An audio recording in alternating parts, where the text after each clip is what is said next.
Hello guys, assalamu alaikum, namaste and sat sri akal. So welcome back again to our channel Spontaneous Reaction. So guys, मेरा नाम हसन नासिर है और अगर अभी तक आप लोगों ने सब्सक्राइब नहीं किया चैनल को, जल्दी जाकर नीचे रेड कलर के बटन को क्लिक कर दें और सब्सक्राइब कर दें हमारे चैनल को और वीडियो को लाइक भी जरूर करिएगा। तो गाइस, आज की जो वीडियो का टाइटल है वो है Pakistan blames India for Hafiz Saeed bomb blast.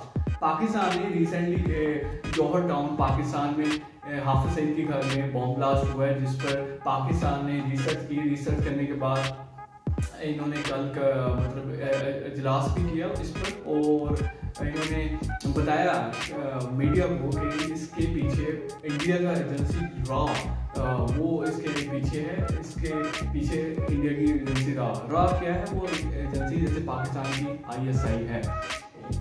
तो हाफिज सईद जो है वो हाईलाइट है, इंडिया में क्यों हाईलाइट है, इसकी वजह ये कि 11/26 का वाक़या आपको याद होगा, मुंबई टेरर अटैक, जिसके मास्टरमाइंड जो थे हाफिज सईद ने बकौल इंडियन आर्टिकल्स, इंडियन मीडिया और हिस्ट्री और पूरी दुनिया भी ये कहती, और मजमल का साहब को इन्होंने रंगे हाथों पकड़ा था और उसने इंकशाफात किए थे कि उनका मास्टरमाइंड कौन है, किसने उसका ब्रेन वॉश किया था। तो बेसिकली इस वीडियो में हमें पता चलेगा कि ये बॉम्ब ब्लास्ट जो हुआ था हाफिज सईद थे, ठीक है। मैं आपको बताता चलूँ कि 3 लोग मरे थे, जहाँ भाग हुए थे, और उसी के साथ 26 लोग इंजर्ड भी हुए थे बैडली। तो अभी ये नहीं मुझे पता कि रॉ ने एक्सेप्ट किया है कि नहीं किया, ये तो वीडियो में जाकर पता चलेगा। ये वर्ल्ड फेस की वीडियो, चलिए देखते हैं यार वीडियो को जल्दी से। तो हमेशा काउंटिंग के साथ स्टार्ट करते हैं और मेरे साथ आकर तक आप लोगों ने देखना है, ठीक है। 3, 2, 1 स्टार्ट। नमस्कार दोस्तों, वेलकम टू वर्ल्ड अफेयर्स। मैं हूं प्रशांत धवन। आप सबको याद होगा 23 जून 2021 को हाफिज सईद का जो घर है लाहौर में, उसके बिल्कुल पास एक बॉम्ब ब्लास्ट हुआ और इस बॉम्ब ब्लास्ट में हाफिज सईद का जो घर है ये डैमेज हुआ और आसपास जो व्हीकल्स हैं उनको भी काफ़ी डैमेज हुआ और 3 लोग भी यहाँ पर मारे गए। यहाँ पे मैं बात कर रहा हूँ इस ब्लास्ट की जो हुआ था, blast near Hafiz Saeed house. ना ये जान लो कि जब ये बॉम्ब ब्लास्ट हुआ था उस वक्त हाफिज सईद अपने घर में था नहीं, उस वक्त ये था पाकिस्तान की जेल में because of money laundering case. ना पाकिस्तान के जो NSA हैं, नेशनल सिक्योरिटी एडवाइज़र मोहित यूसुफ, ये यहाँ पर कह रहे हैं कि हाफिज सईद के घर के पास जो ब्लास्ट हुआ है ये है इंडियन स्पॉन्सर्ड टेररिज्म। ये यहाँ पर ओपनली कह रहे हैं कि रॉ लिंक्ड एक इंडियन नेशनल था जिसने ये पूरा ब्लास्ट करवाया है, वो मास्टरमाइंड था इस ऑपरेशन का। और अब पहली बार देखा जा रहा है इतिहास में जब पाकिस्तान के NSA और इनके प्रधानमंत्री ओपनली कह रहे हैं कि भारत ने हमारे देश में आतंकवाद करवाया है। ना यहाँ पर मैं आपको ये बता दूं कि हाफिज सईद एक यूनाइटेड नेशंस डेजिग्नेटेड आतंकवादी है। इसके सर पे एक बाउंटी है, एक इनाम है $10 मिलियन का। और over the years Hafiz Saeed ने साउथ एशिया में, पर्टिकुलरली इंडिया में बहुत आतंकवाद फैलाया है। इसने 2008 के मुंबई अटैक्स में भी मेन भूमिका निभाई थी। He was the mastermind of the attack. ना पाकिस्तान का केस यहाँ पर बहुत ही अजीब है। ये यहाँ पर कह रहे हैं कि जो UN डेजिग्नेटेड आतंकवादी हमारे देश में है उसके घर के पास में यहाँ पे बॉम्ब ब्लास्ट हुआ है, तुम्हारी हेल्प करो।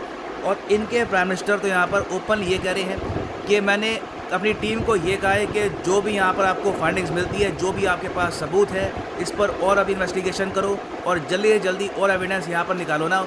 पाकिस्तान यहाँ पर इंटरेस्टिंगली ये भी कह रहा है कि इनिशियली इनको कैसे पता लगा कि यहाँ पर इंडिया की इन्वॉल्वमेंट है, एक थर्ड कंट्री ने इनको इसके बारे में बताया है। तो पाकिस्तान यहाँ पर कह रहा है कि एक तीसरा देश है। वो तीसरा देश कौन हो सकता है? मुझे बहुत अजीब लगा कि इन्होंने ओपनली बोला भी नहीं कि वो तीसरा देश कौन है जिसकी इंटेलिजेंस एजेंसी ने इनको बताया है कि इनके देश में जो बॉम्ब ब्लास्ट हुआ है उसके पीछे इंडिया है। ना ऑब्वियस सी बात है कि जो तीसरा देश है वो यहाँ पर ऑस्ट्रेलिया तो होगा नहीं।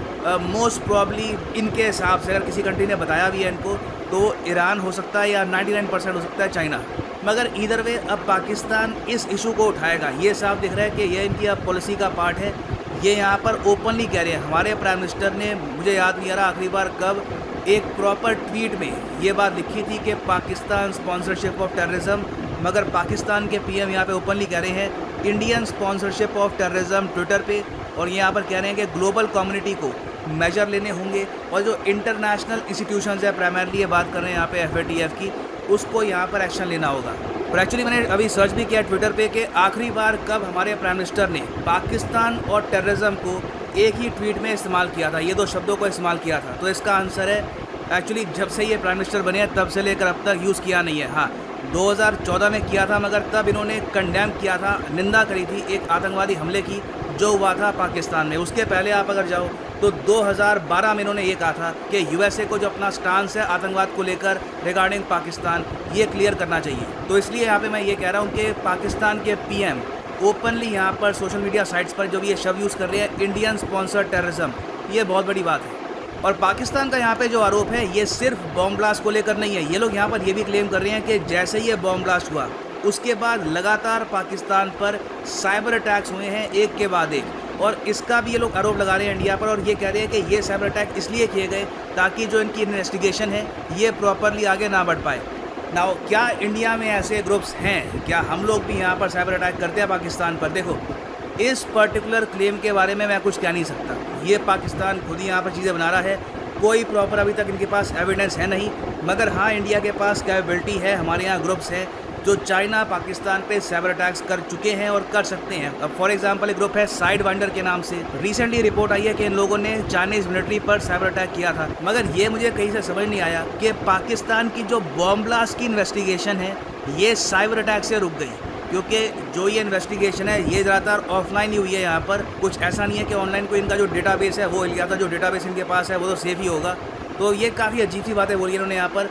बेसिकली इस वक्त पाकिस्तान की जनता को ये लोग बार बार एक मैसेज दे रहे हैं, इंडिया इज़ आवर एनिमी। जो पाकिस्तान का आम आदमी है उसको इमरान खान बार बार ये बता रहे हैं कि हमारे देश में जो आतंकवाद हो रहा है वो भारत कर रहा है। और ये बहुत ही सैड बात है, क्योंकि मैं आपको ये बता दूं, पैंडेमिक के बाद उम्मीद सबको ये थी कि इमरान खान एक वाइज लीडर की तरह कोशिश ये करेंगे कि साउथ एशिया में यहाँ पर पीस स्थापित हो, कंट्रीज़ वापस ट्रेड ओपन करे। मगर साफ दिख रहा है कि जब से आर्टिकल 370 हटा है और इनकी पॉलिटिकल इमेज को यहाँ पे नुकसान पहुँचा है, ये कुछ भी करके अपनी पॉलिटिकल इमेज रिपेयर करना चाहते हैं ना। जो टाइमिंग है इस आरोप की ये बहुत ही इंटरेस्टिंग है। हाल ही में आप सबको बताया कि इंडिया में एक ड्रोन अटैक हुआ है जम्मू के एयरबेस पर। इस पर जांच पड़ताल अभी जारी है। हो सकता है कि नेशनल इन्वेस्टिगेशन एजेंसी यहाँ पर पाकिस्तान का नाम ले अपनी रिपोर्ट में ना। मेरे हिसाब से पाकिस्तान को इसका डर ऑलरेडी है कि एक बार NIA ने पाकिस्तान का यहाँ पे नाम ले लिया तो उसके बाद इंडिया कोई ऑपरेशन कर सकता है, कोई सर्जिकल स्ट्राइक कर सकता है पाकिस्तान ऑक्यूपाइड कश्मीर में। तो उसके लिए ये यहाँ पे खुद को वैसे ही प्रिपेयर कर रहे हैं कि देखो, इंडिया हमारे जो UN डेजिग्नेटेड आतंकवादी है उनके पीछे पड़ा हुआ है, उनके घरों के पास यहाँ पे बॉम्ब ब्लास्ट करवा रहा है। और दूसरी बात यहाँ पर यह भी सामने आती है कि इस आरोप से ये भी क्लियर है कि पाकिस्तान की अभी के लिए कोई भी इंटेंशन नहीं है कि इंडिया के साथ रिलेशंस नॉर्मल हो। अभी जो ये ड्रोन अटैक हुआ है उससे पहले आप अगर देखो तो इंडिया और पाकिस्तान के जो NSA हैं ये मिले हैं दुशानबे में। दुशानबे कैपिटल है तजिकिस्तान की। वहाँ पर SCO शंघाई कॉरपोरेशन ऑर्गेनाइजेशन, इन कंट्रीज़ के जो NSA हैं उनकी अलग से मीटिंग हुई थी। वहाँ पर पाकिस्तान के NSA और इंडियन NSA एक ही टेबल पर बैठे हुए थे। और उसके बाद उम्मीद यहाँ पर यह थी कि शायद कोई बैक चैनल यहाँ पर कॉन्वर्सेशन होगी।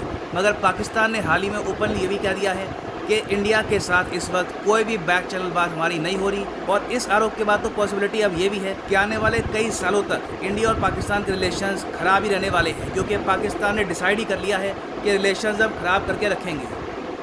और फाइनली यहाँ पर मैं ये भी ऐड कर दूं कि आप अगर किसी भी एग्जाम की प्रिपरेशन कर रहे हैं तो गाइस यहाँ पर वीडियो होती है एंड इस वीडियो में हमें काफ़ी चीज़ें पता चली कि मुंबई के अटैक जो मास्टरमाइंड थे वो तो आपसे सही थे इनके मुताबिक, और मैंने भी आपको बताया था मास्टरमाइंड के हवाले से। तो दूसरी बात जो मुझे खटकी के साइबर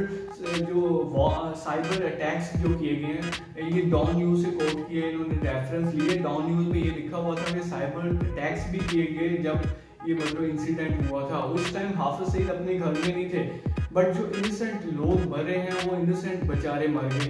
हाफिज सईद उस टाइम घर नहीं था, 3 लोग जहाँ भर हुए थे, उसी के साथ 26 इंजर्ड भी हुए थे साथ साथ।